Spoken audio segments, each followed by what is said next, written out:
বিলোনিয়া বাংলাদেশ সীমান্তে নির্মাণমান বাঁধ এবং ভারতীয় সীমান্তবর্তী এলাকা পরিদর্শনে আসেন পূর্ত ও জল সম্পদ দপ্তরের সচিব কিরণ গিত্তা সহ Tripura frontier BSF IG Ashwini Kumar. প্রথমে বিলোনিয়া সার্কিট হাউসে সীমান্তরক্ষী বাহিনীর আধিকারিকদের সাথে বৈঠক করেন। ভারত বাংলা সীমান্তের বাঁধ সংস্কার সহ বিভিন্ন সমস্যা নিয়ে আলোচনা শেষে কিরণ গিত্তা ভারতীয় সীমান্ত সুকান্তনগর, নেতাজি সুভাষচন্দ্রনগর ও ঈশানচন্দ্রনগর গ্রাম পঞ্চায়েতের উত্তর বিলোনিয়া বল্লামুখা এলাকার ভারত বাংলা কাটাতার সীমান্তে সংরক্ষিত ভূমি পরিদর্শন করেন।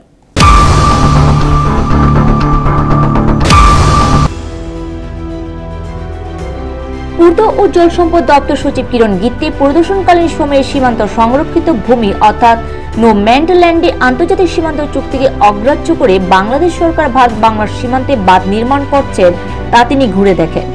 রাজ্য সচিব কিরণ গিত্তের সঙ্গে ছিলেন Tripura frontier BSF IG Ashwini Kumar, police super Maurya Krishna, ADM Pradeep Kumar, মহকুমা শাসক দেবাশিস দাস, পূর্ত ও জল সম্পদ বিকাশ দপ্তরের আধিকারিকরা সহ সীমান্ত বিএসএফ আধিকারিকরা।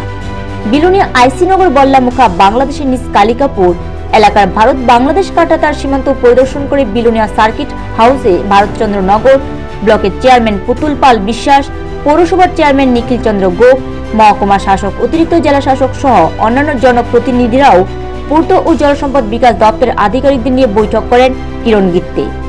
বৈঠকে বিভিন্ন সমস্যার কথা তুলে ধরে সমস্যার সমাধানের আবেদন জানান। বৈঠক শেষে সাংবাদিকদের মুখোমুখি হয়ে সচিব জানান, গত আগস্ট মাসের বন্যায় রাজ্যের অনেক কিছু ক্ষতি হয়েছে, বিশেষ করে দক্ষিণ জেলা সবচেয়ে ক্ষতিগ্রস্ত হয়েছে। ক্ষতিগ্রস্ত এলাকাগুলোতে কিছু কিছু কাজ চলছে, কিছু ক্ষেত্রে কাজ শুরু হবে। বর্তমান পরিস্থিতিতে মূল সমস্যাগুলোকে চিহ্নিত করে নতুনভাবে বিভিন্ন পরিকল্পনাও হাতে নেওয়া হয়েছে। আগামী 3 মাসের মধ্যে কাজগুলি সম্পন্ন হবে বলে আশা ব্যক্ত করেন রাজ্য জল সম্পদ বিকাশ দপ্তর ও পূর্ত দপ্তরের সচিব কিরণ গিত্তে। পাশাপাশি তিনি বিলোনিয়াবাসীকে আশ্বস্ত করেন, আতঙ্কিত হওয়ার কোনো কারণ নেই, সকলের সহযোগিতা নিয়ে সরকার দ্রুত সমস্যা সমাধানে সঠিক পদক্ষেপ গ্রহণ করবে। আপনারা সবাই জানেন, গত মার্চ মাসে যে আমাদের অ্যাসেম্বলি সেশন বাজেট সেশন মধ্যেও এটা ফ্লাড ম্যানেজমেন্ট নিয়ে অনেক বিস্তারিতভাবে আলোচনা হয়েছে। তো আমরা 43 লোকেশন রাজ্যে আমরা চিহ্নিত করেছি, সেটা মাননীয় মুখ্যমন্ত্রী মহোদয় বিধানসভাতে বলেছেন। 43 লোকেশন আছে যেখানে আমাদের ফ্লাড ম্যানেজমেন্টের কাজ করা উচিত, আর এখানে কাজ চলছে। তো আমি আপনার মাধ্যমে আমাদের সবাই যে পাবলিককে আমি অনুরোধ করব কি আমাদের ওয়াটার রিসোর্স ডিপার্টমেন্ট ও ফ্লাড ম্যানেজমেন্ট ডিপার্টমেন্ট সেটা দায়িত্ব নিয়ে কাজ করছে।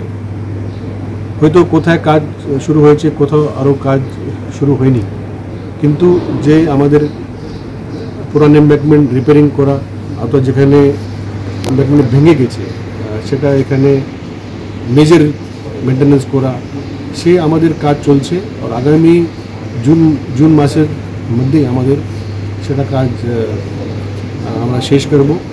আর আমরা এখানে বিলোনিয়াতে যেহেতু কাজ বেশি, সেই জন্য আমরা এটা সিদ্ধান্ত নিয়েছি কি অন্যান্য জায়গা থেকে যেখানে এরকম সমস্যা নাই, আমরা 5 জন ইঞ্জিনিয়ার আমরা ওদেরকে ডেপুটেশনে দেবো যে আগামী 3 মাস এখানে থেকে আরও কাজ মানে তেজিতে করবে। সো কোনো এখানে প্যানিক হওয়ার কারণ নাই। উল্টা দিকে আমি এটা বলবো কি আমাদের যে ইঞ্জিনিয়ার এখানে কাজ করবে, এজেন্সি কাজ করবে, তো ওরা দিন রাত কাজ করে শেষ করার জন্য চেষ্টা করবে। আপনারা সবাই এজেন্সিকে, আমাদের ইঞ্জিনিয়ারকে আপনারা হেল্প করবেন আর কাজ তাড়াতাড়ি শেষ করার জন্য মদত করবেন। ধন্যবাদ। নিজস্ব প্রতিনিধি রিপোর্ট, এশিয়ান টাইমস।